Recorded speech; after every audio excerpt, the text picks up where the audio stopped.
رزق میں تنگی کیوں آتی ہے؟ آج کل ہر بندہ پریشان ہے، کاروبار بند ہے، بے روزگاری ہے، ہر طرف پریشانی ہے۔ تو اب سوال یہ اٹھتا ہے کہ آخر ہمارے رزق میں تنگی آتی ہی کیوں ہے؟ اس کی کیا وجہ ہے؟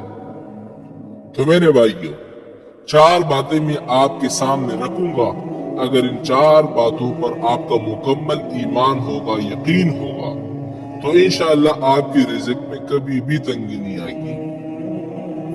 لیکن اگر ان 4 باتوں پر آپ کا ایمان نہیں ہوگا، یا 4 میں سے کسی ایک بات پر آپ کا ایمان نہیں ہوگا، تو شاید اسی وجہ سے آپ کی رزق میں تنگی آ رہی ہوگی۔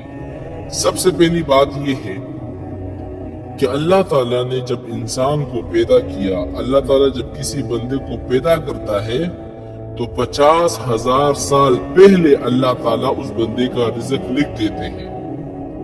یعنی بندہ ابھی پیدا بھی نہیں ہوا، 50,000 سال پہلے اس بندے کا رزق لکھ دیا جاتا ہے۔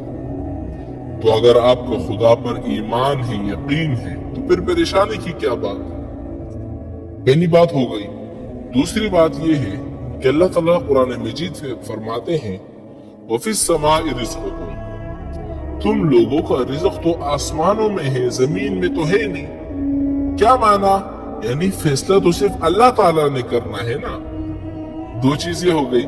تیسری چیز یہ ہے کہ اللہ تعالیٰ نے ہر جاندار، ہر مخلوق، زمین میں، آسمان میں، فضاؤں میں، ہواؤں میں، بادل میں، بحر میں، نہر میں، ان سب کا رزق اپنے ذمے لگا دیا ہے۔ سبحان اللہ۔ حالانکہ اللہ پر تو کوئی چیز واجب نہیں ہے نا، لیکن یہ اللہ تعالیٰ کا کمال ہے اور رحمت ہے کہ قرآن میں ہے نا وَمَا مِن دَابَّةٍ فِي الْأَرْضِ إِلَّا عَلَى اللَّهِ رِزْقُهَا، کہ ہم پر واجب ہے ان سب کا رزق۔ 3 چیزیں ہو گئی۔ چوتھی چیز یہ ہے کہ ابھی بچہ ماں کے پیٹ میں ہوتا ہے، یعنی رحم میں ہوتا ہے، تو اللہ تعالیٰ فرشتوں کو حکم دیتے ہیں، اور حکم کیا دیتے ہیں کہ اے فرشتوں لکھو، اس بندے کا رزق لکھو کہ اس کو کتنا رزق ملے گا۔ دوسرا یہ بھی لکھو کہ اس کی عمر کتنی ہوگی۔ تیسرا یہ لکھو کہ اس کی موت کب ہوگی اور کہاں ہوگی۔ اور چوتھا یہ لکھو کہ یہ نیک بخت ہوگا یا بدبخت ہوگا۔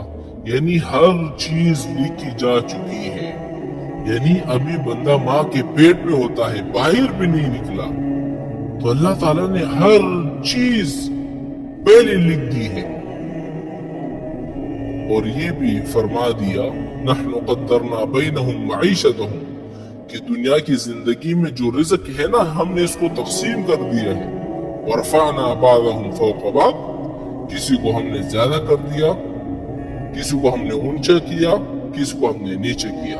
اللہ یبسط الرزق لمن یشاء ویقدر، اللہ چاہے بڑھا دے چاہے کم کر دے۔ میرے بھائیوں، یہ رزق ہماری قابلیت پر نہیں ہے۔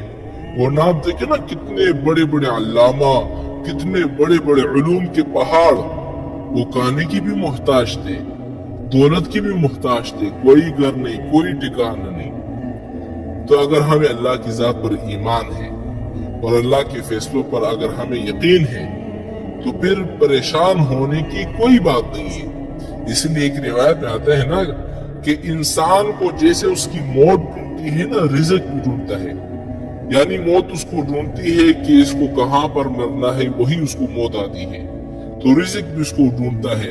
اس بندے کو اس وقت تک موت نہیں آئے گی جب تک اس کو اس کا پورا رزق نہیں ملے گا۔ اب آخری بات یاد رکھنا، یہ بڑی اہم بات ہے کہ ایسی پریشانی اور رزق میں تنگی آخر آتی کیوں ہے، اس کی کیا وجہ ہے؟